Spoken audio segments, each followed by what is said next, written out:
I never knew my life could turn upside down so fast. It was just another day at work, closing up, the normal grind in the hardware store I operated. I shut the front entrance, switched the sign to closed, and let my mind drift to the calm night. Ahead with Claire. Maybe we'd watch a movie, split a pizza, nothing fancy, just us. That's all I wanted after a long shift. My vehicle rumbled down the familiar road to our modest house, the porch light blazing like it usually did when she was waiting for me. I smiled to myself, thinking how blessed I was to have her, even if things hadn't been ideal lately. But when I pulled into the driveway, something felt off. Adrian's sleek black automobile was parked there, taking up half the place like he owned it. My stomach twisted, but I shook it off. He was my brother. Maybe he just stopped by to say hey. I went through the door, my boots still dusty from work, and there he was, Adrian. Standing in my living room, arms crossed, that confident sneer, painted on his face. Claire was next to him, her arms full with my belongings, my jacket, my work boots, even the framed photo of us from our honeymoon. Before I could open my mouth, Adrian's voice pierced through the air like a knife. A weakling. Claire, leave him tonight. I'll show you what a genuine man is. I froze. My head scrambled to make sense of it. Was this a joke? Some messed up prank? But then Claire laughed, a harsh, cold sound that hit me harder than any punch. She didn't even glance at me as she dumped my belongings onto the porch. The photo frame clattered against the wood. "Don't be so theatrical, Logan," she said, her voice dripping with impatience. "You had to know this was coming." I stood there, stunned, watching her move like she'd rehearsed this. Adrian didn't say another thing. He just leaned against the wall, observing me, like I was some pitiful animal. Caught in a trap, my eyes darted between them. The woman I'd loved for 8 years. The brother who'd spent his whole life trying to prove he was better than me. My palms tightened into fists, but I didn't move. Not yet. "Claire," I managed to say, my voice hoarse. "What the hell is this?" She didn't even turn around, just started piling my life into a heap outside. "It's over, Logan. Just go. Over. Just go after everything we'd built. The house, the late-night talks about kids, the promises we made, and Adrian." Adrian stood there like he'd won some kind of trophy. His eyes dared me to do something about it. I stepped onto the porch, the cool night air hitting my face as I gazed at my things lying across the steps, my work bag, my favorite cup, even the toolbox I'd spent years filling, all tossed out like trash. Behind me, I heard Adrian chuckle. Low, smug. "See? Told you he wouldn't. Fight back." Claire didn't answer, but I could feel her agreement in the way she slammed the door, shutting me out. Of my own damn house. I wanted to shout, to kick the door down, to grab Adrian by his dumb leather jacket and make him bleed. But I didn't. I just stood there, breathing hard, my heart thumping in my chest. They thought I was weak, that I'd just take this, walk away like some kicked dog. I bent down, scooping up the photo frame. The glass was shattered, splitting me and Claire right down the middle. I stared at it for a long time. The rage inside me boiled until it wasn't just rage anymore. It was something more, something clear. They had humiliated me, tore my life apart like it was nothing.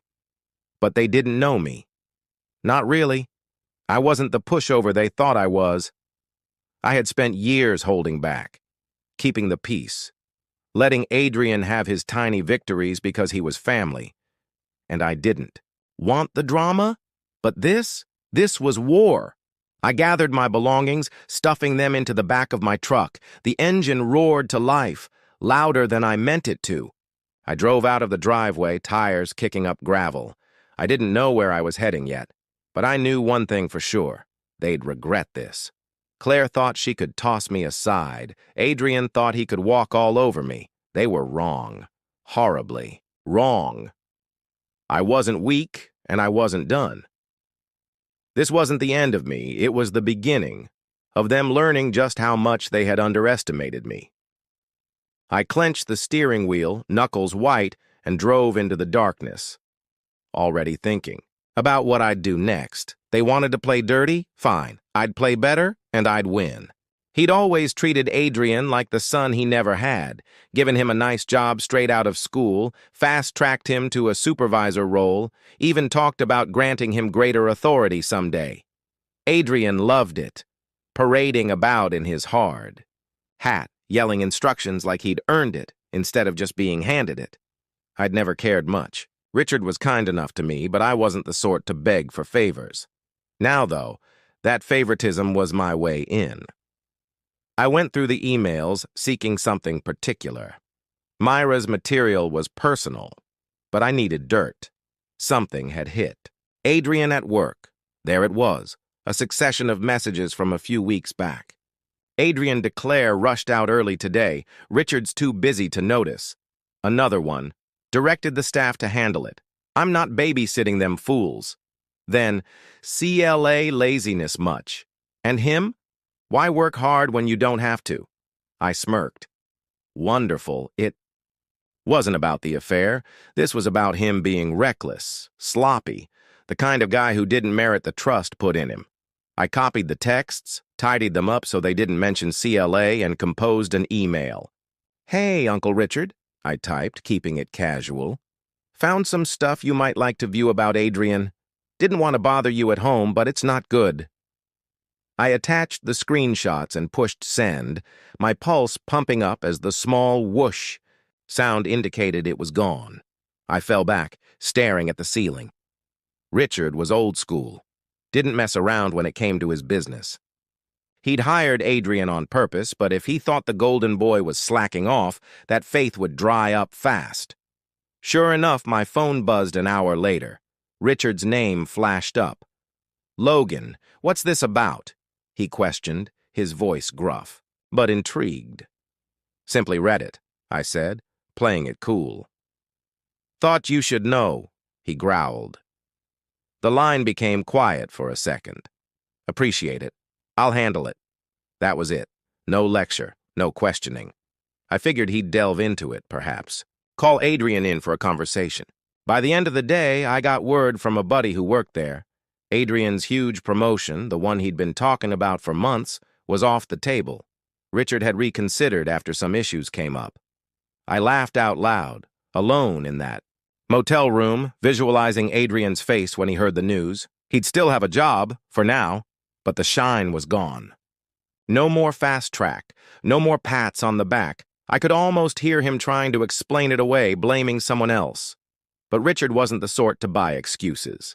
I paced the room, the poor carpet gritty under my boots, feeling lighter than I had in days. Adrian felt he was untouchable, but his kingdom was shattering. Piece by piece, Myra ditching him. Now this. It was all falling apart, and he didn't even know I was the one swinging the hammer. My phone rang again, his number this time, but I didn't pick up. Let him stew. Let him worry. I wasn't ready to face him yet. Not until I'd taken more. I sat back down, my mind quickly skipping to the next step. CLA was still out there, probably assuming Adrian would stick by her now that I was gone. She'd figure out soon enough. He didn't care about anyone but himself. But that could wait. For now, I savored the breeze, little as it was. They'd kicked me out, laughed at me, called me weak. I wasn't weak. I was just getting started. I was still riding high from knocking Adrian off his pedestal when my phone rang that evening. The motel room was dark, except for the flickering light of the TV. Some old Western played on mute. I peered at the screen. Dad. My gut clenched a little. He didn't call frequently, not unless something was up. I picked up, leaning against the wall, the rough paint clawing at my shirt. Hey, Dad, I said, keeping my voice steady. His was anything but. Logan. What's going on with Adrian? He asked, sounding strained, like he'd been chewing on this all day. Myra's family just called your mom, frantic about the engagement being off. And now Richard's contemplating his position at the company. What's happening? I could hear Mom in the background, her voice harsh and worried, possibly bugging him to get answers. I took a long breath, envisioning them in the kitchen. Dad at the table with his coffee, Mom pacing by the sink. Adrian had always been their pride and joy, the one they set their dreams on. Growing up, it was always, Adrian scored the winning touchdown, or Adrian got into that posh college. Me? I was the afterthought, the soft one. The child who didn't cause trouble, but didn't shine either. I mended vehicles, mowed the grass, kept things running,